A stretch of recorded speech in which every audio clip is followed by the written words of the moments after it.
तो और क्या बोलूं, पहले इंजीनियरिंग की, उसके बाद एमबीए किया, उसके बाद अमेरिका जाके बैंक में नौकरी कर रहा है। अगर बैंक में नौकरी करनी थी तो इंजीनियरिंग काहे के लिए किया?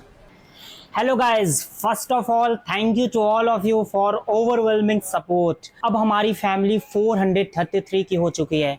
मुझे याद है कि जब मैंने यूट्यूब चैनल शुरू की थी तो it was at zero, and 0 to 433 it's not great achievement but it is great achievement for me, क्योंकि मुझे लगता है कि सक्सेस ओवरनाइट नहीं मिलती है, आपको बनानी पड़ती है धीरे धीरे धीरे धीरे। एंड आई फील कि वो धीरे धीरे ट्रैक्शन गेन हो रही है। Thank you for all of your supports.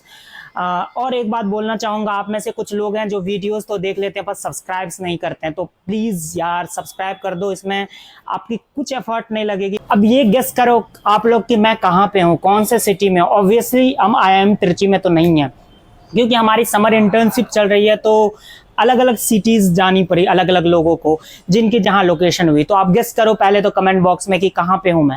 आपको बहुत लोग पूछ रहे हैं कि भैया आपकी प्रोफाइल क्या है और प्लेसमेंट में क्या सीन रहती है, प्रोफाइल की कितनी मैटर करती है प्रोफाइल। तो ये भी बात आपको बताऊंगा, how does it matter, like how your profile matters for placements और SIP और इन फाइनल्स प्लेसमेंट में भी कितनी मैटर करती है। तो मैं अभी समर इंटर्नशिप का तो आपको बताता हूँ, क्योंकि देखो समर इंटर्नशिप में आप कॉलेज आने से पहले बहुत कुछ सीखे। ऑब्वियसली आपको 2 महीने में यदि कोई कंपनी रिक्रूट कर रही है तो 2 महीने में तो आप बहुत विद्वान तो बन नहीं गए होंगे, आपकी लेवल ऑलमोस्ट सेम ही होगी जो आप 2 महीने पहले आए थे, बहुत कुछ सीखा नहीं होगा। तो कंपनी किस बेसिस पे जज करेगी कि ये बंदा कैसा है या ये बंदी कैसी है, तो ऑब्वियसली वो कुछ पैरामीटर सेट किए होते हैं कि इन बेसिस पे इन बंदे या बंदियों को जज किया जाएगा।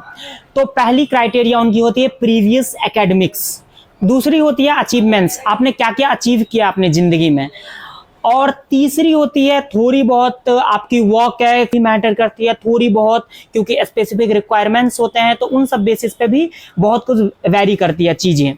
तो सबसे पहले मैं अपना प्रोफाइल बता देता हूँ आपको।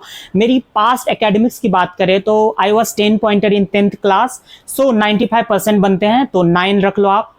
12th में मेरे 86.6% थे तो 8 बनती है मेरी, और बीटेक में मेरी 9.21 CGPA थी तो 989 की प्रोफाइल मेरी बनती है इस हिसाब से देखे तो मेरी प्रोफाइल समझ आ गया आपको। अब मेरी अचीवमेंट्स की बात करें तो अचीवमेंट्स बेसिकली बहुत कुछ ऐसी चीज़ें होती है जो आप मेंशन कर सकते हो, नहीं कर सकते। आपके पास बहुत बड़ी अचीवमेंट्स नहीं है तो आप छोटे मोटे चीज़ों को भी मैनेज करके मेंशन कर सकते हो। तो मेरी अचीवमेंट्स बोले तो सबसे पहले तो ऑब्वियसली 10th में 10 पॉइंटर था तो मुझे स्मृति ईरानी जो तब की एजुकेशन मिनिस्टर थी तो उनसे अप्रिसिएशन सर्टिफिकेट मिली थी, तो पहली अचीवमेंट मैंने वो मेंशन करी थी। दूसरी अचीवमेंट्स मेरी ये थी, मैंने मेंशन करी थी क्योंकि मैंने बहुत सारे ओलंपियाड्स, मैथमेटिक्स ओलंपियाड्स जीते थे अपने स्कूल लेवल पे, 8th क्लास 9th क्लास, तो ऐसे कंटिन्यूसली जीते थे।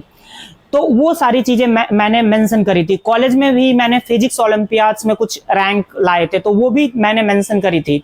और एज सच बीटेक में तो मेरी कोई वैसी, इंजीनियरिंग में कोई वैसी स्पेसिफिक अचीवमेंट्स थी नहीं, क्योंकि मैं किताबों में ही रह गया। तो ये सारी अचीवमेंट्स थी। और एक जो मेरी 1 लाइनर्स थी जो कि मैं अपनी अचीवमेंट्स को सबसे बड़ी अचीवमेंट्स के तौर पे मैंने अपने CV में दिखाया था, वो थी कि मैंने एक स्टार्टअप करा था, कम्युनिटी बिल्ड करी थी कॉलेज आने से पहले ही। IIM और IIT से जो MBA कर रहे हैं या टॉप 20 स्कूल से जो MBA कर रहे हैं उन सारे लोगों की मैंने एक पोर्टल बनाई थी, अभी भी है। तो मैंने 1000 लोगों को कनेक्ट किया था उस टाइम पे, अपने बैच के अलग अलग IIM से, अलग अलग IIT से और MDI, XLRI, TIS जैसी कॉलेजेस से। इसको मैंने रिप्रेजेंट किया था बड़ी अचीवमेंट के तौर पे।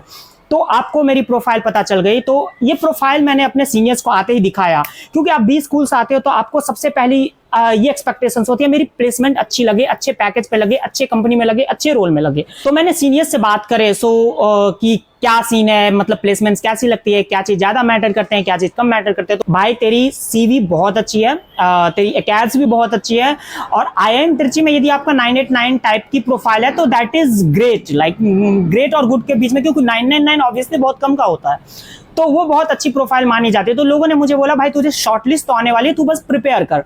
तो मैं तो फर्स्ट टर्म से ही पूरी जान लगा दी थी प्लेसमेंट शुरू होने से पहले कि भाई मुझे प्लेसमेंट चाहिए, और जितनी जल्दी प्लेसमेंट लग जाए उतना बेटर है मेरे लिए, क्योंकि मैं बाकी MBA को बहुत अच्छे तरीके से यूटिलाइज कर पाऊंगा।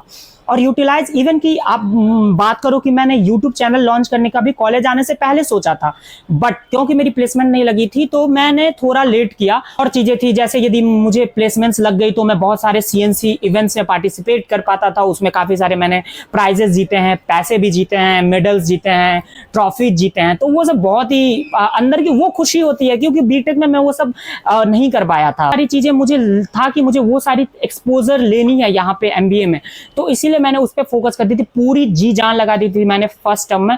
और फॉर्चुनेटली कि मेरी प्लेसमेंट बहुत ही अर्ली लग गई। उसके बाद मैंने पूरी MBA बहुत ही अच्छी तरीके से यूटिलाइज किया। अब आप लोग सोचे होगा ठीक है भैया समझ गया, आपकी प्रोफाइल ये है ये है। अब ये बताओ कि आपको प्लेसमेंट कहाँ लगी, SIP कहाँ पे लगी है। तो जैसा कि वीडियो में बताया गया था कि पहले इंजीनियरिंग की, फिर MBA किया और अब बैंक में नौकरी कर रहा हूँ। तो ऑब्वियसली मैं भी बैंक में नौकरी कर रहा हूँ। I am working in a bank as a product management kind of role.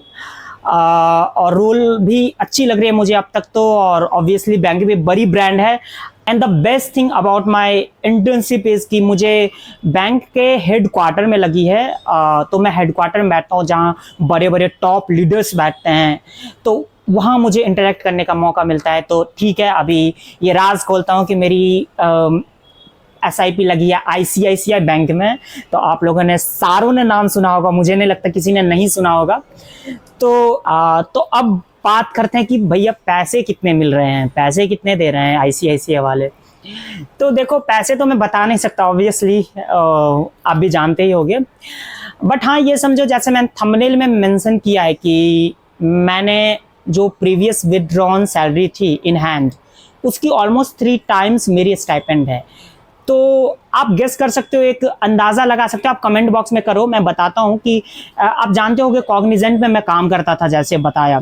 तो कॉग्निजेंट TCS की सैलरी आप जानते होगे बेसिक लेवल की क्या है और उनकी इन हैंड सैलरी कितनी हो सकती है। तो उस हिसाब से आप सोच लो।